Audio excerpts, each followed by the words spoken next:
আমি এই মুহূর্তে চায়নার শেনজেন শহরের একটা রেস্টুরেন্টে বসে আছি। আজকে আপনাদেরকে একটা গল্প শোনাব, যে গল্পগুলো আমি সবসময় আপনাদেরকে শুনিয়ে থাকি, যে গল্পগুলো আমাকে ভীষণভাবে আলোড়িত করে এবং যখনই যেই দেশে যাই সেখানে কোনো না কোনো রকম গল্প পেলে আমি আপনাদের সাথে শেয়ার করার চেষ্টা করি। আজকে যে গল্পটা বলবো সেটা হচ্ছে মুন্সিগঞ্জের মাহাদির গল্প। মাহাদি কিভাবে চায়নাতে এসে ব্যবসা শুরু করলো এবং কিভাবে আজকে একটা ভালো জায়গায় চলে আসছে, সেই গল্প আমরা মাহাদির কাছ থেকে শুনবো। মাহাদি মূলত লেখাপড়া করতে চায়নাতে আসে এবং তার স্ট্র্যাটেজিটা আমার খুবই পছন্দ হয়েছে। সে ব্যবসা করার জন্য চায়নায় আসা চিন্তা করে নাই, কারণ তার আসলে একটা ব্রিদিং টাইম দরকার। ব্যবসাটা শেখা, বোঝা, কমিউনিকেশন তৈরি করা, নেটওয়ার্ক তৈরি করা, প্রোডাক্ট লাইন তৈরি করা এবং ব্যবসাটা কীভাবে করবে সেটা শেখার জন্য সে এখানে পড়াশোনা করতে আসে, বিবিএ করতে আসে। এবং আমরা নর্মালি কী হয়, আমরা অন্যান্য দেশে যাই, ইউরোপে যাই, আমেরিকাতে যাই, কিন্তু সে পছন্দ করেছে চায়না, যাতে করে সে লেখাপড়া করতে করতে ব্যবসাটা শিখতে পারে, বুঝতে পারে এবং চায়নাতে কোথায় কি হচ্ছে সেটা জানতে পারে। তো তারপরেই সে ব্যবসার হাতে করে আমরা বাকি গল্পটা মাহাদির মুখ থেকে শুনবো। মাহাদি, কেমন আছেন আপনি? আপনি আর কিছু জোরে বলতে হবে, যেহেতু আমার মাইক্রোফোন নাই, একটু যদি কাছে আসেন। আলহামদুলিল্লাহ ভালো আছি। Very good. মাহাদি, আপনার গল্পটা আমাকে ভীষণ ইন্সপায়ার করেছে। মানে আপনি অনলি 30 বছর এবং আপনি পড়াশোনা করতে চায়নাতে আসেন। আপনি বলছিলেন যে আমি পড়াশোনা করতে চাই এখানে এসে, এই জন্য যে আমি ব্যবসাটা আগে এখানে বুঝতে চাই। তো আমি শুনলাম যে পড়াশোনা শেষ করার কতদিন পর থেকে আপনি ব্যবসায় নামেন এবং প্রাথমিক মূলধনটা কত ছিল? আমি মূলত চায়নায় এসেছি 2018-তে। আমার প্রথম থেকে ইচ্ছা ছিল যে চায়নাতে যে আমার অনেক রিলেটিভ ছিল যে তুমি চায়নাতে কেন যাবে, চায়নাতে জব করা যায় না, আপনি যদি স্টুডেন্ট হিসেবে আছেন জব করা যায় না, আপনার সব খরচ বাংলাদেশ থেকে আনতে হবে। তো আমার প্রথমেই একটা বাধা ছিল যে ফ্যামিলি থেকে তুমি কেন যাবে, কিছু তো করতে পারবে না। তো আমার প্রথম থেকে ইচ্ছা ছিল যে আমি কিছু একটা আমার করতে হবে। আমি চায়নাতে আসার 1 মাসের মধ্যে আমি বিজনেস স্টার্ট করি। মানে পড়াশোনা অবস্থাতে? হ্যাঁ, পড়াশোনা অবস্থাতেই। আমি আসার পরে আমি শেনজেনে চলে আসি। আমার ইউনিভার্সিটি শেনজেন থেকে আপনার 400 কিলোমিটার দূরত্ব। তো আমি ইউটিউবে দেখতে দেখতে আমি একা একা চলে আসি। আমি কিছু জানি না, জাস্ট ট্রান্সলেটর ইউজ করে আমি চলে আসি। প্রথমে কোন শহরে ছিলেন? বুঝলি, ওকে। গুয়াংজু থেকে শেনজেন থেকে একটু দূরে, 400 কিলোমিটার। তো আমি আসার পর এখানে এসে কি করলেন, মানে শুরুটা কী হবে? শুরুটা আসলে আমি একটা মার্কেট দেখি কী আছে এখানে। ইলেকট্রনিক প্রোডাক্ট নিয়ে আমার আগে থেকে অনেক ফ্যাসিনেশন ছিল। তো এটা নিয়ে আমার অনেক জানার ইচ্ছা আসলে কী আছে চায়নাতে। আমি ইউটিউব দেখতাম, খুব বেশি ইউটিউব দেখতাম। তো এটাকে দেখে আমি চলে আসলাম শেনজেনে। আসার পর আমি তো কিছু চিনি না, আমি একা একা ঘুরছি। প্রায় 5 দিন থেকে ছিলাম। আমার কাছে তখন টাকা ছিল, যেহেতু আমি স্টুডেন্ট অবস্থায় এসেছি। আমার ফ্যামিলি বা আমার রিলেটিভ কেউ কিন্তু আমাকে সাপোর্ট দেয়নি কেন চায়নাতে যাবে। অনেকেই বিভিন্ন কথা বলেছে, কারণ কি 2017-18 থেকে কেউ সাপোর্ট করতো না চায়নাকে। কেন চায়নাতে আসলে সবাই হাসাহাসি করতো, বলতে গেলে কেন চায়না থেকে স্টাডি হয় না। হ্যাঁ, এখন কিন্তু এখনও ওরকম অনেক চলে আসছে, অনেক কম। তো আমি সেই রিস্কটা নিয়ে আমি নিজের থেকে, শুধু আমার বাবা আমাকে সাপোর্ট করেছিল, আমার মা আমাকে সাপোর্ট করেছিল, এর বাইরে কেউ সাপোর্ট করে। তো আমি চলে আসি। আসার পর আমি আমার ফ্রেন্ডের থেকে, আমার ফ্রেন্ড ইটালি থাকে, তার থেকে আমি 50,000 টাকা, 50,000 টাকা আমি লোন নিয়েছিলাম। ওইটা হচ্ছে আপনার ইনিশিয়াল ক্যাপিটাল। যে আমি তোমাকে দিয়ে দেবো, আমি একটু চেষ্টা করি। ওইটা দিয়ে আমি চলে আসলাম। আসার পর আসলে আমি জানতাম না বাংলাদেশে কীভাবে শেপিং করে, কীভাবে প্রোডাক্ট সেল করতে হবে। জাস্ট আমার ওই কৌতূহল থেকে আমার চেষ্টা। আমি হাঁটতেছি প্রায় 3-4 দিন। আমি হোটেলে থাকতাম রাতে, আর সকাল থেকে আমি সন্ধ্যা পর্যন্ত শেনজেনের বিভিন্ন মার্কেট দেখতাম আসলে কী সেল করে। আমি বিভিন্ন উইকেট কালেক্ট করতাম, তাদের সাথে কথা বলতাম। মানে সবাই তো ইংলিশ পারতো না। এখানে একটা জিনিস আমি খুব আগেও লক্ষ্য করেছি, এর আগে আমি যখন চায়না এসেছি, এরা দোকানগুলো, শোরুমগুলো ছোট ছোট, কিন্তু সবাই ম্যানুফ্যাকচারার। বানায়, প্রোডাক্ট বানায়, নিজেরাই বানায়।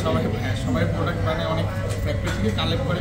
দেখা যায় তখন তো আমি খুব ছোট, আমার ফ্যাক্টরি যাওয়ার মতো অবস্থা ছিল না। যে আমি ফ্যাক্টরি তো বড় অর্ডার ছাড়া কখনোই এরা আসলে কথাও বলবে না আপনার সাথে, বড় বড় অর্ডার ছাড়া। তো আমি তাদের সাথেই যোগাযোগ করতাম। তো আমি হাঁটতেছি আমার সাথে হঠাৎ বাংলাদেশি ভাইয়ের সাথে দেখা। আমি জিজ্ঞেস করলাম, ভাই আপনি কি বাংলাদেশি? তিনি বললো হ্যাঁ। তো আমি বললাম ভাই আমি তো বাংলাদেশে, আপনি যে কী করেন? বললো ভাই আমরা তো ফরওয়ার্ডার কোম্পানি, আমরা বাংলাদেশে প্রোডাক্ট পাঠাই, ওকে, শিপিং শিপিং কোম্পানি। সেই জায়গা থেকে আমার বিজনেস শুরু। আমি সাহস করলাম প্রোডাক্ট কিনবো। সেই জায়গা থেকে আমার প্রথম ইনভেস্টমেন্ট ওই যে 50,000 টাকা লোন নিয়েছিলাম, 15,000 টাকা দিয়ে আমি প্রোডাক্ট কিনেছি, এক কার্টন প্রোডাক্ট। কী কী প্রোডাক্ট কিনেছেন? আমি ইয়ারফোন কিনেছিলাম, ইয়ারফোন। হ্যাঁ ব্র্যান্ডের ইয়ারফোন কিনেছিলাম এক কার্টন। তো আমি বাংলাদেশে পাঠানোর পরে পাঠালাম, কিন্তু জানি না আমি কীভাবে সেল করবো, যেহেতু আমার কোনো জায়গায় সেলের কোনো নেই। তো আমার এক ফ্রেন্ড ছিল, ওকে আমি বললাম বন্ধু আমরা আসলে অনলাইনে ব্যবসা করি, অনলাইনে পেজ করলে আমরা চেষ্টা করি। ও আমাকে হেল্প করলো। অনলাইনে আমরা 100 পিস পাঠিয়েছিলাম, ওই জায়গা থেকে 15 পিস সেল করেছিলাম অনলাইনে। বাকি তো প্রোডাক্ট রয়ে গেছে, আমার তো ইনভেস্টমেন্ট ছোট।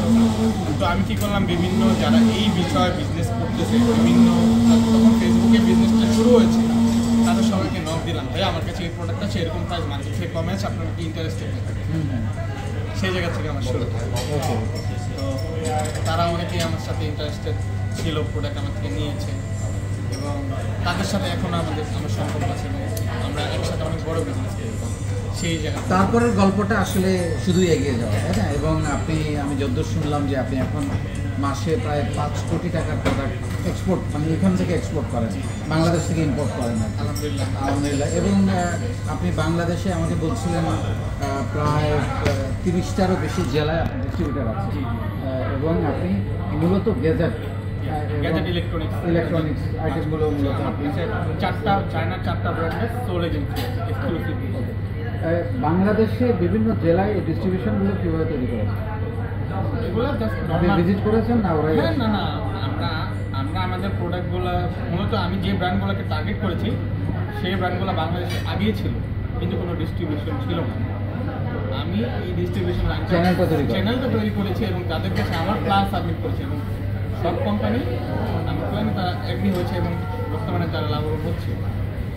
চায়নার যে কোম্পানিগুলো আছে 2022 থেকে আমার এই ডিস্ট্রিবিউশন শুরু, একটা ব্র্যান্ড দিয়ে শুরু, এখন আমার কাছে 4টা ব্র্যান্ড আছে। 4টা ব্র্যান্ড আছে। আচ্ছা, আমরা যদি বলি অনেকেই কিন্তু চায়না থেকে প্রোডাক্ট ইম্পোর্ট করে, তাদের পছন্দ মতো প্রোডাক্ট। আপনি তো আমি দেখতে পাচ্ছি মাশাআল্লাহ ভালো সাকসেস পেয়েছেন। এটার পেছনে আপনি কি কি কারণ বলবেন বা আপনার কৌশলগুলো কী ছিল? আমার কাছে অনেকের বিভিন্ন ধরনের কৌশল থাকে, কিন্তু আমার কাছে আমার নিজস্ব কৌশল হলো, আমার কাছে মনে হয় জীবনে আপনাকে অনেস্ট থাকতে হবে এবং চেষ্টা করতে হবে। এটা আমার কাছে, কারণ আমি কিন্তু কাজ করি সকাল সন্ধ্যা, মানে আমি যতটুকু আমার ঘুমানোর প্রয়োজন 4-5 ঘন্টা ঘুমাই, আমি কাজের মধ্যে থাকি সবসময়। আর আমার কাজটাকে আমি পছন্দ করি, ভালোবাসি করতে, যে না কাজ না করলে ভালো লাগে না, বাসায় গেলে মানে বা যে কোনো মানে অবশ্যই টাইম আমার ভালো লাগে না, কাজ করতে ভালো লাগে, চেষ্টা করতে ভালো লাগে।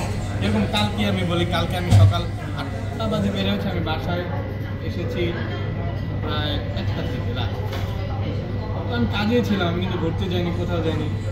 আমার এই ফ্যাক্টরি ভিজিট, এই সাপ্লায়ার ভিজিট, এই সাথে এখন আমি সেনজেনেই থাকি। বাংলাদেশে আমি আপনার 2 মাস 1 মাস পর যাই, 15 দিন থেকে আবার চলে আসি। এবং আপনি বলছিলেন যে আপনি 4টা ব্র্যান্ড লক করেছেন, এটা আরেকটা বড় ব্যাপার যে আপনার ভালো করার এবং টিকে থাকা, তাই না? জি জি। আপনার ভবিষ্যৎ পরিকল্পনা কি?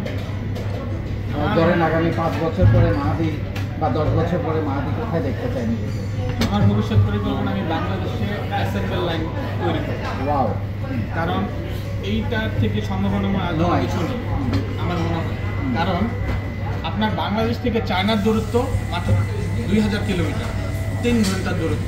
কিন্তু চায়নাটা এত বড়, আপনার চায়না থেকে এক জায়গা থেকে আরেক জায়গায় যেতে হলে বেজিংয়ে যাচ্ছে, সেনজেন থেকে 4 ঘন্টা লাগবে ফ্লাইট। কিন্তু সেই ক্ষেত্রে বাংলাদেশ কিন্তু খুবই কাছে ধরতে গেলে।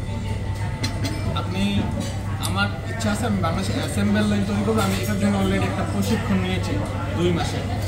ফ্যাক্টরি থেকে কীভাবে একটা ফ্যাক্টরি পরিচালনা করে 2027-এর মধ্যে আমি আমার নিজের ফ্যাক্টরি বাংলাদেশে ইনশাল্লাহ করার ইচ্ছা আছে। এবং এই যে আমি যাদের থেকে এখন প্রোডাক্ট নিচ্ছি, আমার কিন্তু গভর্নমেন্ট ট্যাক্স দিতে হচ্ছে না। শিপমেন্টের ক্ষেত্রে আমার এক একটা ইলেকট্রনিক্স প্রোডাক্টে 30% উপরে ট্যাক্স দিতে হচ্ছে। আমি যদি এটা অ্যাসেম্বলি লাইনে করতে যাই, সেক্ষেত্রে আমার ট্যাক্স চলে আসবে 3%। আপনার মার্জিনটা আরও ভালো হবে। শুধু মার্জিন না, আমি আমার ফ্যাক্টরি তৈরি করবো এবং আমি বিভিন্ন কোম্পানিকে, চাইনিজ কোম্পানিকে বলবো যে তুমি আমার ফ্যাক্টরি ইউজ করে এখানে অ্যাসেম্বল করো। আপনার সঙ্গে এখন কতজন মানুষ কাজ করে? আমার বাংলাদেশে এখন স্টাফ আছে প্রায় 34 জন। হ্যাঁ, আপনি যদি আর কিছু বলতে চান। কিছু বলছেন, আপনাদের সাথে দেখা হয়ে ভালো লাগলো। ইনশাল্লাহ এবার তো আমরা সময় দিতে পারিনি, নেক্সট টাইম আপনি অবশ্যই সময় করে এবং যোগাযোগ করে আসবেন, আমরা ইনশাল্লাহ অনেক ঘুরতে পারবো। এবং চায়নার অজানা অনেক তথ্য আছে, চায়নার আসলে প্রতিটা অলিগলিতে বিজনেস আছে। অফকোর্স। এবার আরেকটা তথ্য দিয়ে রাখি দর্শক, এটা ভারীর দরকার নেই, বাট আমার কাছে খুবই ইন্টারেস্টিং মনে হচ্ছে যে সে কাজে এতটা ডিভোটেড যে এখনো বিয়ে করার সময় পাইনি। সো আপনারা শুনলেন মাদির গল্পটা। আসলে এখানে আমি যেটা নিয়েছি আপনাদের জন্য সেটা হচ্ছে কোনো একটা কাজ করার আগে আপনাকে স্বপ্নটা তৈরি করতে হবে যে আপনি আসলে কী করতে চান, আপনাকে পরিকল্পনাটা করতে হবে এবং রিসার্চ করতে হবে কোনটা নিয়ে আপনি কাজ করতে চান, এবং সেটার জন্য আপনাকে সময় নিতে হবে। আমরা হুট করে চিন্তা করলাম ব্যবসা করব, চলো চায়না যাই, এভাবে হয় না। আপনাকে সময় নিয়ে এখানে 10 দিন 15 দিন থাকতে হবে, দেখতে হবে, রিসার্চ করতে হবে, যোগাযোগ করতে হবে। এবং হি ইজ ভেরি লাকি, ওনার শিপমেন্টের জায়গাগুলো যেটা নিয়ে অনেকেই হোঁচট খায় সেই জায়গাটাতে উনি স্মুথ করে ফেলেছেন। তো আমার মনে হয় যে আপনারা যারা চায়নায় এসে ব্যবসা করতে চান, এই ভিডিওটা আপনাদের ব্যাপকভাবে কাজে লাগতে পারে, কারণ আপনার একটা স্বপ্নের কথা, একটা সাকসেসের কথা, একটা সাকসেসের গল্প আপনারা কিন্তু এই মুহূর্তে শুনলেন। মাহাদের জন্য অনেক অনেক শুভকামনা। Thank you.